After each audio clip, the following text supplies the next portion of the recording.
Welcome to the Vendador Table. Today we're going to be featuring this dish, which is the roasted Wagyu Zabuton with flavors of cocoa, parsnip, and vanilla.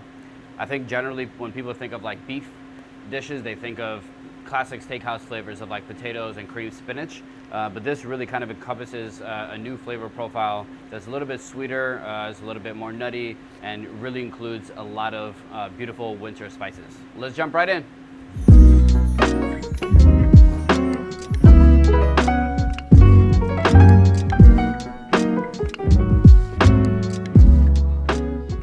So we'll get started with the first component, which is going to be the parsnip puree and also the parsnip bark. So we're going to go ahead and just peel this off. I really want this to kind of resemble bark once I end up frying it. So the longer that I can get it, the more it'll have that resemblance of almost like a birch bark that's been peeling off. So you're just going to go ahead and cut this down the middle. You can leave it whole if you really wanted to. Personally, I like slicing them very thin. The thinner they are, the faster they're going to cook. And so this is very much being treated like a traditional puree, and where you take a starchy vegetable and submerge it in whatever kind of liquid that you want. In this case, we're going to be using heavy cream. So I'll basically add this all to one pot here. So then the next step is going to be to add our cream. And again, we really just want to place enough over this to be able to cover it and cook it very slowly. And to this, I'm going to be adding a vanilla pod. These are absolutely delicious. If you can't get the actual thing, vanilla paste will do just fine, or even extract. I would just suggest that you maybe leave it in at the end. God, it just smells so good. Super intense. And like I said, incredibly unique, being that it's not something that you really see flavored together or paired together as a flavor pairing, the vanilla and the beef, but it is absolutely amazing. Throw the whole pot in there. Add a little bit of touch of salt. Don't go too crazy because we can actually season it a little bit later. And I'm just gonna make sure that it's all submerged so that the flavor really infuses in there. And then I'm gonna bring this up pretty quickly and then turn it down to a simmer. In the meantime, I'm just going to make a little bit of a cartouche.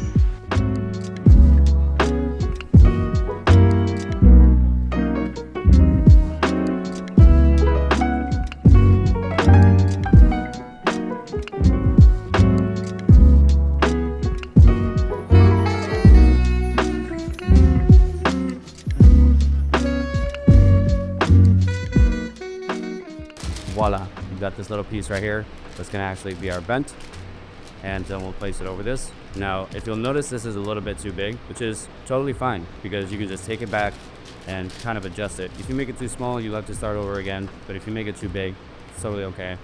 If you don't do this part, then you're just gonna create a little film right on top of the actual cream itself, and it's really not gonna, it's not gonna blend as well. It won't be quite as smooth. And then once it comes up to a little simmer, then we'll turn it off. It'll probably take about 30 to 45 minutes for it to get really soft. And once it's really soft, we'll blend it into a smooth puree and pass it. So the next thing that we're gonna do is get our brown butter hazelnuts going. It's probably one of my favorite components about the dish. I don't know anybody that doesn't love brown butter. I think it just pairs so well with the other flavors of cocoa and coffee or vanilla. And then with the hazelnuts, I'm really like, I don't want them really to be all that small, so I'm just gonna kind of use my knife and maybe just cut them into twos or maybe threes if they're really large. But I really want that that crunch and that texture to come through from the hazelnuts. And these are not toasted, they're not skinned, they're not cold or anything of the sort. They'll basically just toast in the brown butter. Okay, so our butter has browned. It has a phenomenal aroma to it. You can tell that these are starting to get a little bit of color on them as well. Again, they're just being cooked through, they're just being toasted. So we're gonna set this aside until we're ready for it. Next, we're gonna go ahead and make our actual coffee crumble. It's gonna have this beautiful Brazilian coffee and just a litany of toasted spices. Now we're gonna use Urfa beaver pepper, which is a Middle Eastern pepper. Really incredibly floral and super delicious. One black cardamom pod that we're gonna throw in there. Again, very floral. One of my favorites, caraway. Let's tear this out. We have our coriander. These are a couple of cloves that we're throwing into. I love cloves. And then of course we've got some chicory to really kind of enhance that flavor of the coffee. Our best friend, black peppercorns. And last but not least, we're gonna add some cumin. As you can see, it's still pretty coarse. This way, nothing's gonna really burn once you sear it at a really high heat. And just to save yourself some time later on, I'm gonna go ahead and get our salt in there directly so that we don't have to salt it and season it. Give it a little mix. It's gonna be so delicious on this Wagyu Zabuton. Wow, amazing. Next, we're gonna go ahead and fry our bark or the skins. And you guys will see in a second here. And it will really kind of start to transform and look like a piece of wood, which I think is very cool. I'm very much into things looking very organic. So you don't want to crowd this pan at all. You really just want to throw them in, 5, 6, 7 at a time, and then make sure that you're moving them right away. The oil was pretty hot when it went in, just at about 375. It's obviously going to drop a little bit, especially if you're doing it this way. A basic trick is going to be that as soon as this comes out of the fryer, it really needs to get salted right away. You see all those little bubbles that are popping up from it? They're just like cores ready to receive all that salt. So you take this out carefully, get it on our tray, and then season it literally, basically right away.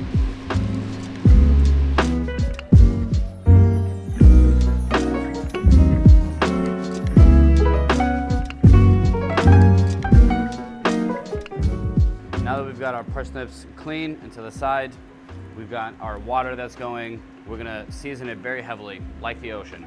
What this does is help season the vegetables before you ever start to roast them or anything of the sort. What you're doing is basically getting the salt and the flavor all the way through the entire vegetable as opposed to just the outside. So think of it almost like in the context of like a steak, where you season the outside really heavily, and you have to do that because the rest of it is not gonna be as seasoned on the inside. So where you're getting your salt is basically just on that level. So our water's boiling now. I'm just gonna drop these in. They're gonna go for about 3 minutes straight into an ice bath, and then we're gonna dry them off, and then from there we can season them again and get it roasted in some beef fat.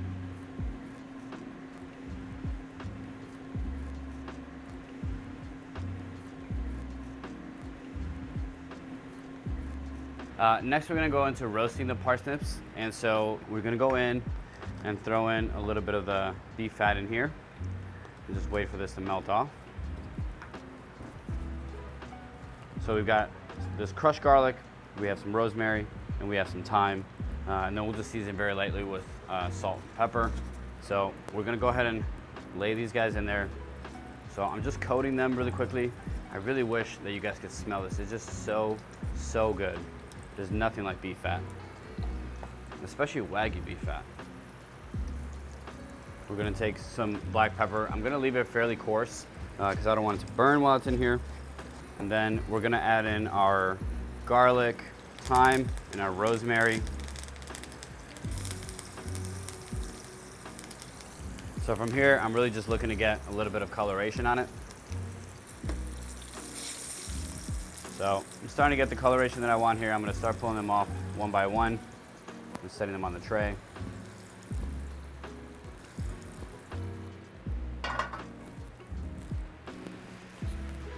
Now that we've got these done, we're gonna set them to the side and just basically put them in an oven just to heat them up right before we're picking up the entire dish.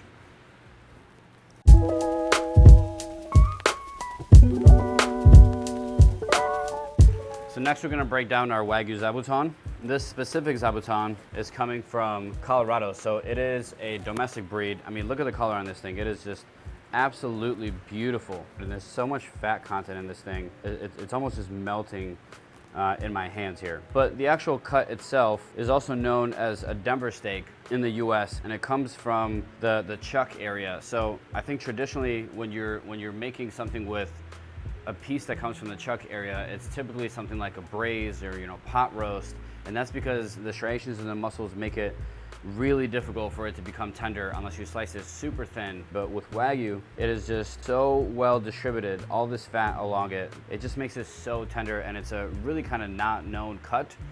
Very underutilized, but absolutely delicious. Basically from here, I'm just gonna take off this silver skin and fat. I'm gonna go ahead and just cut this piece off, and any of the actual beef trimmings that have a ton of meat on it, we can save and use for, you know, ground beef, whatever we want to use in that recipe. So don't worry if you're grabbing a little bit of meat while you're taking this part off as well. Kind of want this top portion here, but again, we'll be using all of it for, you know, for ground meat to make bolognese or something coming up here. So make sure you're saving this entirety. Once we actually get it roasted, we'll cut it this way to really showcase the inside of it, and this is it. All right, so we've got our puree finally. It's been about 45 minutes that it's been cooking. These skins right here from the vanilla that I'm just gonna discard. And we're just gonna take the entirety of the puree and put it into our blender and get it incredibly smooth.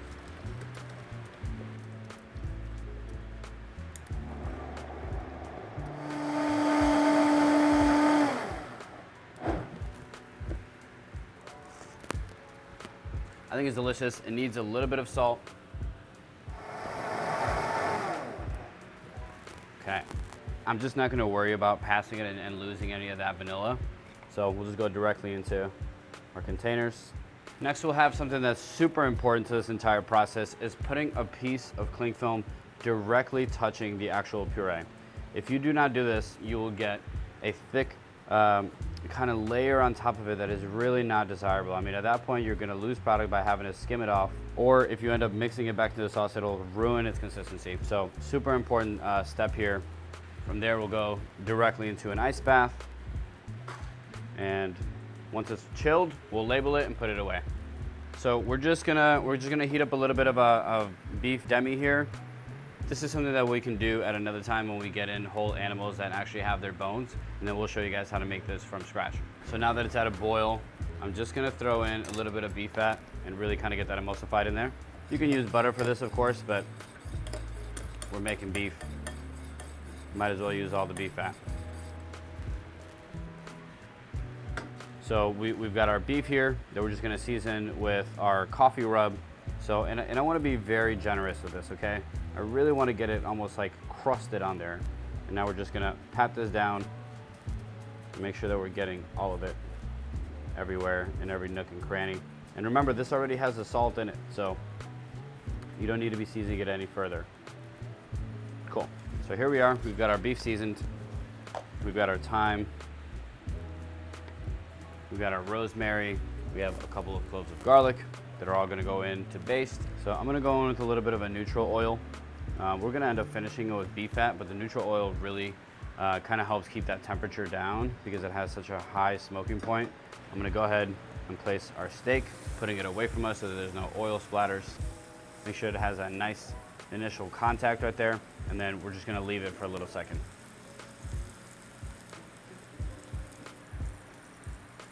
Okay, so it's time to get that steak turned around. You see it's got this really nice dark color to it. Beautiful crust on this steak. God, I wish you guys could smell this. Incredible. Go on its side.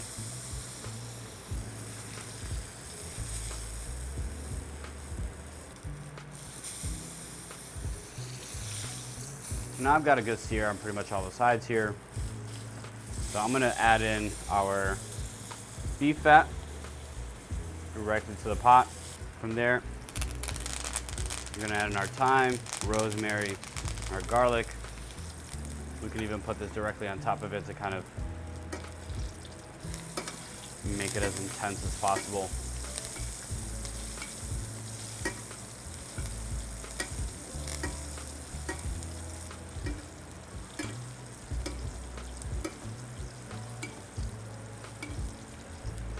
Okay, now we're gonna pull it off and let it rest.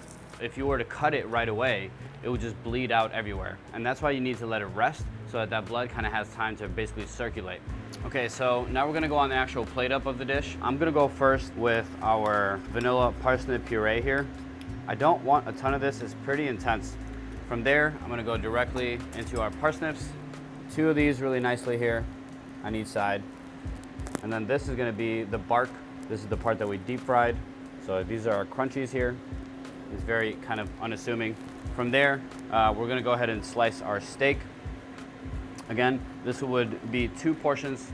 So I'm gonna cut it alongside against the grain. So right down the center here.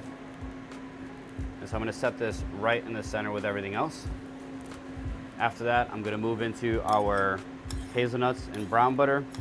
Gosh, it smells so, so good. And last but not least, we're gonna go in with our beef shoe. And then we mound it with a little bit of the beef fat.